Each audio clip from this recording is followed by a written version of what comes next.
Texas A&M and Florida. Joe, let me start off. So Texas A&M is playing Florida this weekend, and here's where I'm at. I want to see if you're at the same place.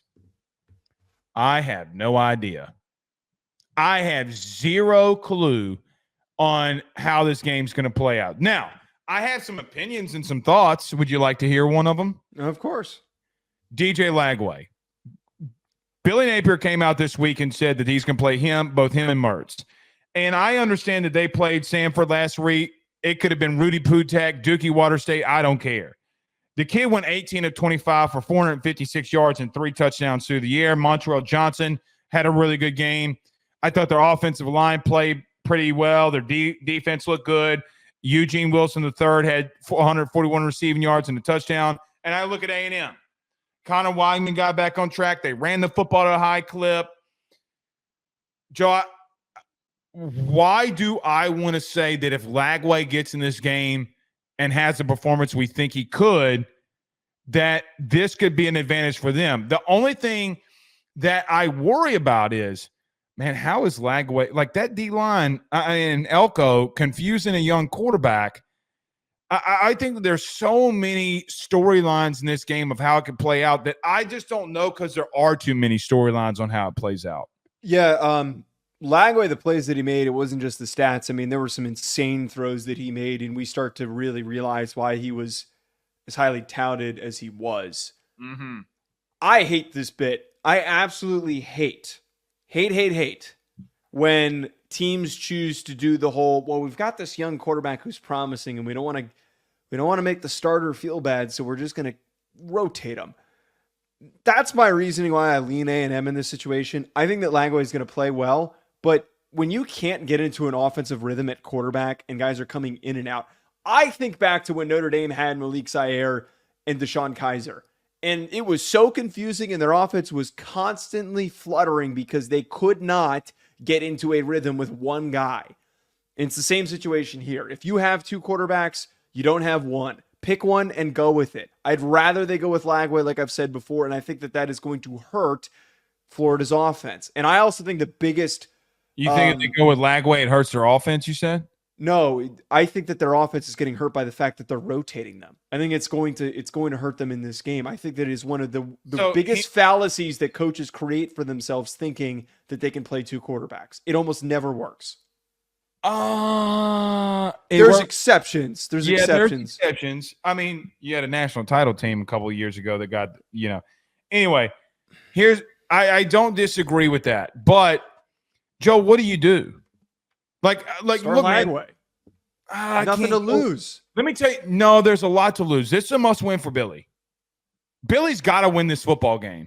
Because think about it like this. Well, you win it with Lagway. You don't win it with Mertz. I don't know that. Can I tell you why?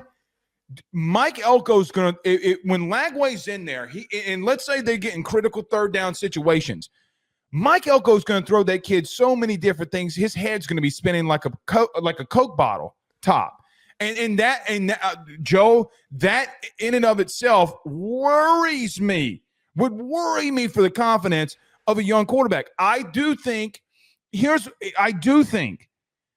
this happened at Florida. I mean, Florida was successful with Chris Leak and Tebow doing it, right? Like, I mean, they've had success. But that was so different. I get it.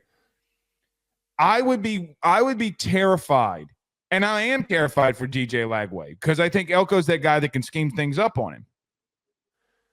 I only think the 2 quarterback system thing works when one is a defined runner and the other is a defined passer. And I think that I'm not saying to do that though. I know. I'm just explaining a little bit here that I think that you've got a supremely elite gifted player who has a dynamic arm, one of the better arms in college football. And then you just got Graham Mertz, who's fine, and he gets the job done. He's slightly above average.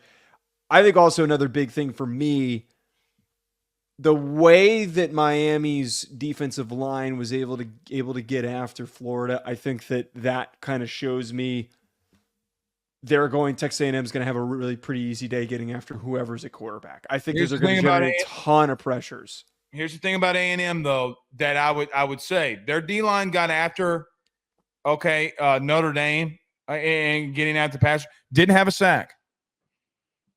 Remember, the storyline going into that game was, hey, man, Notre Dame's offensive line is coming in there beat up, didn't give up a sack. But you know what did happen? Joe, Notre Dame's Jeremiah Love had 14 carries, 91 yards. And Montrell Johnson's a load. So what do I know about A&M at the current moment?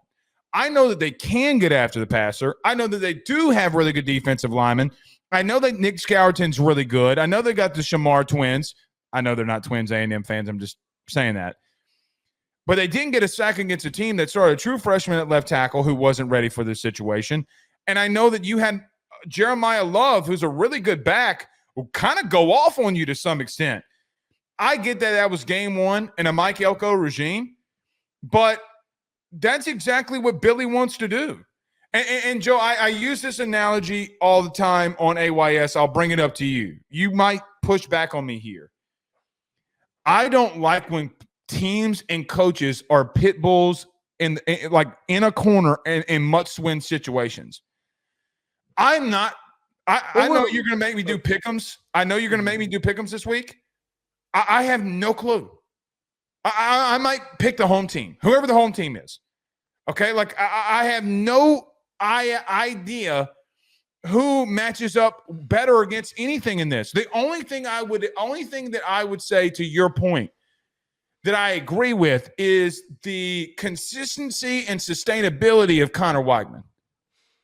Or Connor Wick. The more I think about it, I definitely lean Texas A&M. I think that they're going to get home. I think that means everybody picked Florida because Joe's 9-9.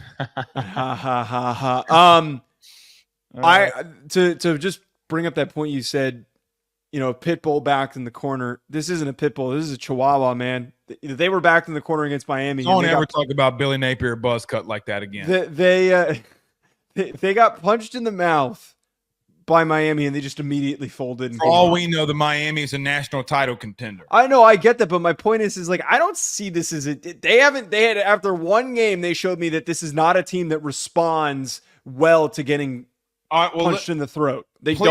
Please go here with me and don't get mad, because I'm trying to get to a point about A&M that I want to have a conversation about this.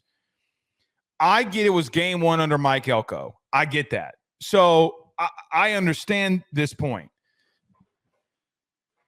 Joe, how bad is that Northern Illinois win over Notre Dame? They're unrelated. They're unrelated. I don't think they're unrelated. They're completely unrelated. Okay, wait. Northern Illinois is not better than Notre Dame. That's not how that works. We're not going down the path of Northern Illinois. Who won the game? Upsets. Northern Illinois might be. Stop. Now you're just trying to piss me and the Notre Dame fans off. Dude, okay, it's an upset. I'm asking a serious question. It's not related. Okay. Notre Dame didn't lose because they weren't talented. Here's what I'd say. I have been scouring A&M's boards. I see the guys over at TexAgs do a great job. They're asking the question. Look, I went and looked at Texas A&M fan stuff today on Twitter. You know what a lot of them had been saying? Well, man, I mean, how do we correlate what happened against A&M versus going into this one? I don't think it has any correlation. Because what it was, and Marcus Freeman even came out and said this, he proved my point. This week he said that physically they prepared for the game the right way, but mentally there's a way that they needed to do it, and they did not accomplish that, and they were still focused on last week. And they were reading all the press clippings that they had an easy schedule and that they were going to go on to the playoff. They were not mentally prepared. Have an easy schedule. They did. They were not mentally prepared. They lost not because of talent, but because of effort. They put all of their talent and effort and put together a complete game against Texas A&M. That Notre Dame team was good and was worth talking about as being a playoff team. Remove that for a second. It's not related to Texas A&M. I don't think it is an indictment on how good of a team they are. Of course you'd say that. Let me say this. Notre Dame did have success in the running game versus A&M. Can Florida? That's going to be a big key for them. But the thing is, though, they'd had decent success against Miami running the ball. They had the big run from Montrell Johnson. and then they got smoked. I just don't think it's that. I mean, we're talking about a potentially at max 7-5 team in Florida getting smoked by Miami, who might be the ACC champion. I'm not. Florida getting trounced by that team does not bother me as much as like how they would evenly be matched or matched up against Texas A&M, because A&M's not remotely close to being that. Right? Like A&M is not remotely in the same stratosphere as Miami right now. That's fair. So, look, Joe, again, pick them. You know what? I'm going to make you make my pick. I'll give you Florida. No, whatever team you're picking is the team that I'm going to have. Okay. All right. Well, sorry if we don't go live on Wednesday. I have no choice. This video is sponsored by the online fitness training camp presented by Chris Gates Fitness. When I first started talking about Chris, about partnering with our show, not only was I excited to have a fitness sponsor for our pod, but more importantly, when I found out about how he can help people achieve their goals, I was even more bought in, because when the football season starts, it is so tough to stay on top of things and also to be able to enjoy yourself on Saturdays when it's game day. With Chris Gates Fitness's online training camp, you're going to be able to effectively stay focused, consistent, burn fat, build muscle, and do it with a like-minded community of individuals working towards the same thing. On top of this, you're going to be able to get direct coaching from Chris and the ability to ask him questions with an access to a live Q&A where you can get direct personalized support from Chris himself. Don't wait any longer. If you're trying to get in shape during this fall and you want to be able to do it with the right support system, head on over to chrisgatesfitness.com/trainingcamp or click the link in the description. And you need to do it today, because you can get the first month. Personal training is expensive, folks. The first month for only $10 when you use that code RuffinoJoe. Don't wait any longer. Head on over there. BetOnline remains your top spot for all of your live betting action and contests. NFL, college football, UFC, NHL are all in full swing. BetOnline is your number one source for wagering news, odds, trends, and predictions with both desktop and mobile access at any time. Head to BetOnline today and use promo code BELIEVE, that's BLEAV, for 50% off your first deposit. That is a 50% welcome bonus. BetOnline, where the game starts.